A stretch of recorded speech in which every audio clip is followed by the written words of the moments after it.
ಸುನಿಲ್ ನಿಮ್ಮನ್ನು ಕೇಳೋದಾದ್ರೆ ನಾನು ಇಸ್ರೇಲ್ನ ದೃಷ್ಟಿಯಿಂದ ಎಷ್ಟು ಇರಾನ್ಗೆ ಡ್ಯಾಮೇಜ್ ಮಾಡಬಹುದೋ ಅದಷ್ಟು ಇಸ್ರೇಲ್ಗೆ ಲಾಭ ಅಂತ ಆಗಲ್ವಾ ಅಂತ.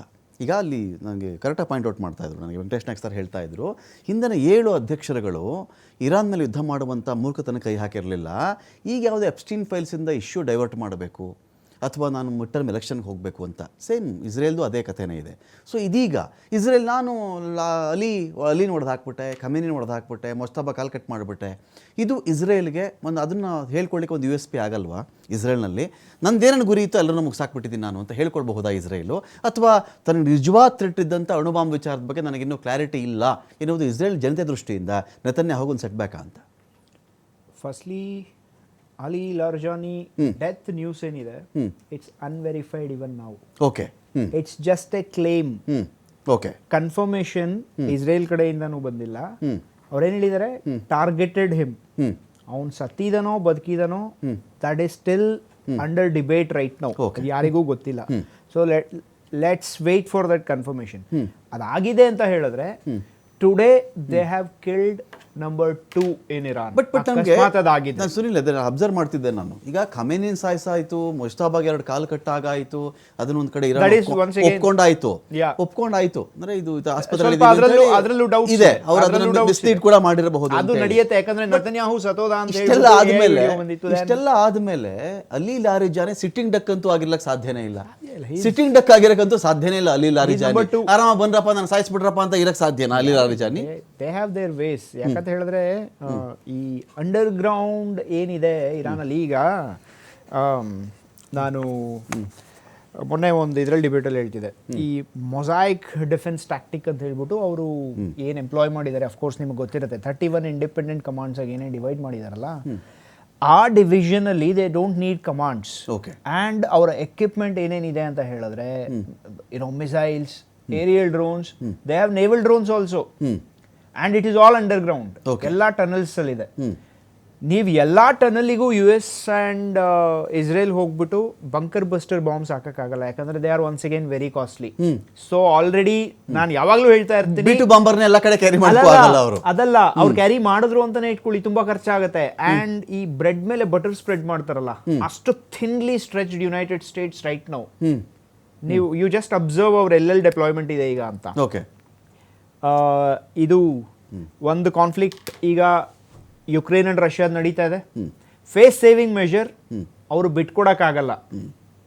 ಈಗ ಅವ್ರು ಯುಕ್ರೇನ್ಗೆ ಸಪೋರ್ಟ್ ಮಾಡಲೇಬೇಕು. That is once again NATO ಜೊತೆಯಲ್ಲಿ ಅವ್ರು ಆಲ್ರೆಡಿ ಅದನ್ನ ಮಾಡ್ತಿದ್ದಾರೆ.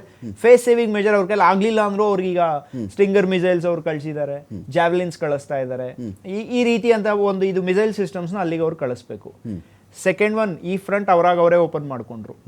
Third one is likely to happen, we don't know when, in South China sea. South China ಸಿಯಲ್ಲಿ it is likely to happen, ಯಾಕಂದ್ರೆ ಕ್ಯಾರಿಯರ್ ಗ್ರೂಪ್ಸ್ ಆ ಕಡೆಗೆ ಕೂಡ ಹೋಗಿದೆ. ಸೊ ಅಷ್ಟು ಥಿನ್ಲಿ ಅವ್ರೀಗ ಸ್ಟ್ರೆಚ್ ಆಗ್ಬಿಟ್ಟಿದ್ದಾರೆ. ಸೊ ಈಗ ಏನ್ ಹೇಳ್ತಾರೆ, ರೂಮರ್ಸ್ ಎಲ್ಲಾ ಕಡೆ ತುಂಬಾ rumours, they are just flying around. ನಾವು ಇವನ್ನ ಸಾಯಿಸಿದ್ವಿ ಅವ್ರು ಹೇಳ್ತಿದ್ದಾರೆ, ಸೇಮ್ ನತನ್ಯಾಹು ನಾವು ಹೊಡೆದ್ವಿ ಅಂತ ಅವ್ರು ಹೇಳ್ತಿದ್ರು, ವಿ ಹ್ಯಾವ್ ಕಿಲ್ಡ್ ನತನ್ಯಾಹು ಅಂತ ಇವ್ರು ಹೇಳಿದ್ರು. Then he came back. Larijani, his whereabouts still unknown. It is unverified. Reuters report ಇದೆ, it's not confirmed yet. So let's wait for it. That is one thing. ಇಲ್ಲಿ ಇನ್ನೇನು ನಡೀತಿದೆ ಅಂತ ಹೇಳಿದ್ರೆ, ನಾನು tactically I have to tell something here. Aerial power wise ನಾವು ನೋಡಿದ್ರೆ, of course United States and Israel ಅವ್ರ ಹತ್ರ ಏರ್ಕ್ರಾಫ್ಟ್ಸ್ ಇದೆ, ಫೈಟರ್ ಜೆಟ್ಸ್ ಇದೆ, ಬಾಂಬರ್ಸ್ ಇದೆ. They are using it. Oil fields ಅಲ್ಲಿ ಯೂಸ್ ಮಾಡ್ತಿದ್ದಾರೆ, ಸಿವಿಲಿಯನ್ ಇನ್ಫ್ರಾಸ್ಟ್ರಕ್ಚರ್. 18 ದಿನಗಳ ಕಾಲ 6,000 ಟಾರ್ಗೆಟ್ ಹೊಡೆದ ಮೇಲೂ ಬಹುಶಃ ಇರಾನ್ನ ಭೂಮಿಯ ಮೇಲೆ ಇನ್ನೇನೋ ಹೊಡೆಯಬೇಕಾದದ್ದೇನೂ ಇದೆ ಅಂತ ನಮ್ಗೆ ಅನಿಸ್ತಾ ಇಲ್ಲ. ಆಫ್ಟರ್ 6,000 ಟಾರ್ಗೆಟ್ಸ್ ಅಂತ ನನ್ನ ಅಂದಾಜು. 6,000 ಟಾರ್ಗೆಟ್ ಅವರಿಬ್ರು ಹೊಡೆದಾಕಿದ ಮೇಲೂ ಇನ್ನೇನು ಉಳಿದಿದೆ ಅವರು ಮೇಲ್ಗಡೆ ನನಗೇನೋ ಕಾಣಿಸ್ತಾ ಇದೆ ಹೊಡಿಬೇಕು ಅನ್ನೋದು ಅಂತ. That's what I am saying. ಏಸ್ ಬರ್ಮಸಿ ಇಟ್ಕೊಳ್ಳಿ ಅವರು, ಹೊಡೆಯೋದೇನ ನೀವು ಅಂತ. ನಾನು ನಿಮಗೆ ಫಸ್ಟ್ ಡೇ ಒಂದು ಮಾತು ಹೇಳಿದ್ದೆ, if you remember. The very first day ಇದು ಸ್ಟಾರ್ಟ್ ಆಯ್ತಲ್ಲ, ಅವತ್ತು ನಾನು ನೀವು ಇಲ್ಲಿ ಕೂತ್ಕೊಂಡು ಇಲ್ಲೇ ನಾನು ಹೇಳಿದ್ದೆ, ಅವರ ಒಂದು ಮೇಜರ್ ಟಾರ್ಗೆಟ್ ಏನಿದೆಯಲ್ಲ, ಅಫ್ಕೋರ್ಸ್ ಅವರು ಖಮೇನಿನ್ ಸಾಯಿಸಿದ್ರು, ಈಗ ಲಾರಿಜಾನಿನ್ ಸಾಯಿಸಿದ್ದಾರೆ. I mean they are saying next ಈಗ ಕಾಲ್ ಮುರಿದಿದೆ, ಎಲ್ಲಾನು ಆಗಿದೆ. ಬಟ್ ಅವರು ರೆಜಿಮ್ ಚೇಂಜಿಂಗ್ ನೋಡಿದ್ರೆ for the oil whatever is Israeli claim nuclear, that is ಅವ್ರ ಸರ್ವೈವಲ್. ಇದು ದೇ ಮೈಟ್ ಬಿ ಟಾರ್ಗೆಟಿಂಗ್ ಆ ಒಂದು ಆಂಗಲ್ ಇಂದ ಅವ್ರು ಟಾರ್ಗೆಟ್ ಮಾಡ್ತಿರ್ಬೋದು. ಬಟ್ ಅದ್ ಬಿಟ್ಬಿಟ್ಟು ಈ ಒಂದು ರೆಜಿಮ್ ಚೇಂಜ್ ಅಂತ ಏನಿದೆಯಲ್ಲ ಅದನ್ನ ತುಂಬಾ ಈಸಿಯಾಗಿ ಮಾಡ್ತೀವಿ ಅಂತ ಅನ್ಕೊಂಡ್ ಬಂದಿದ್ರು. They are not finding exits right now.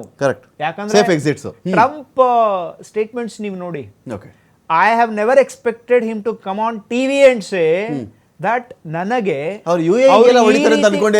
ಅವ್ರು ಈ ರೀತಿ ರಿಟಾಲಿಯೇಟ್ ಮಾಡ್ತಾರೆ ಅಂತ ಅನ್ಕೊಂಡಿರ್ಲಿಲ್ಲ ಅಂತ. ಏನೇನ್ ಮಾಡಿದಾರೆ ಅವ್ರು, ಡ್ಯಾನ್ಸಿಂಗ್ ಮಿಸೈಲ್ ನೋಡಿ ಏನೇನ್ ಮಾಡ್ತಿದೆ ಅದು, ಸಜಿಲ್ ಏನೇನ್ ಮಾಡ್ತಿದೆ ನೋಡಿ ಅಂಡ್ ಇನ್ನೊಂದು ಇಲ್ಲಿ ಮೋಸ್ಟ್ ಇಂಪಾರ್ಟೆಂಟ್ ಟ್ಯಾಕ್ಟಿಕಲ್ ಪಾಯಿಂಟ್ ಹೇಳ್ಬೇಕು. I may take one more minute more. ಏನಂತ ಹೇಳಿದ್ರೆ ನಾವು 12 days ವಾರ್ ಲಾಸ್ಟ್ ಇಯರ್ ಏನ್ ನಡೆದಿತ್ತಲ್ಲ ಜೂನಲ್ಲಿ, ಅದೇ ರೀತಿಲಿ ಈಗ ಕೂಡ at this point in time ಅವರ ರೇಟ್ ಆಫ್ ಫೈರ್ ಕಡಿಮೆ ಆಗಿದೆ ಇರಾನ್ ಅಲ್ಲಿ. This is confirmed. But they are doing one thing very smartly. ಇವತ್ತು UAE ಅವರು ಶಾ ಗ್ಯಾಸ್ ಲೈನ್ ಅಟ್ಯಾಕ್ ಮಾಡಿದ್ದಾರೆ ಯುನೈಟೆಡ್ ಅರಬ್ ಎಮಿರೇಟ್ಸ್ ಅಲ್ಲಿ, ಮತ್ತೆ ಫ್ಯುಜಿಯಾರಾ ಅಂತ ಹೇಳ್ಬಿಟ್ಟು ಇನ್ನೊಂದಿರುತ್ತೆ. ಇವೆರಡು ಏನಕ್ಕೆ ಇಂಪಾರ್ಟೆಂಟ್ ಅಂತ ಹೇಳಿದ್ರೆ, ಬಿಯಾಂಡ್ ಸ್ಟ್ರೇಟ್ ಆಫ್ ಹರ್ಮೋಸ್ ಇವನ್ನ they are called as insurance valves beyond state of Hormuz. ಯಾಕಂತ ಹೇಳಿದ್ರೆ ಅಕಸ್ಮಾತ್ ಸ್ಟೇಟ್ ಆಫ್ ಹರ್ಮೂಸ್ ಬಂದಾದ್ರೂ ಸಹ ಇವೆರಡನ್ನ ಯೂಸ್ ಮಾಡಿಕೊಂಡು if not at that rate some oil and gas could have been sent across the world. ಈಗ Iran ಏನ್ clear message ಕೊಟ್ಟಿದೆ ಅಂದ್ರೆ, ನಾವು ಕಮ್ಮಿ ಫೈರ್ ಮಾಡಿದ್ರು ನಮಗ್ ಗೊತ್ತು ನಿಮಗೆ ಎಲ್ ಫೈರ್ ಮಾಡಬೇಕು ಅಂತ ಹೇಳ್ಬಿಟ್ಟು, and we will target that even your bypass roots are also not safe. So horizontally ಏನಿದೆ ಅದು ಇರಾನ್ ಅಟ್ಯಾಕ್ ಮಾಡ್ತಿದೆ, ವರ್ಟಿಕಲಿ ಏನಿದೆ ಅದು US ಅಂಡ್ ಇಸ್ರೇಲ್ ಅಟ್ಯಾಕ್ ಮಾಡ್ತಾ ಇದೆ. ನನ್ನ ಅಖಾಡ ಬಿಗ್ ಫೈಟ್ ವಿಶೇಷ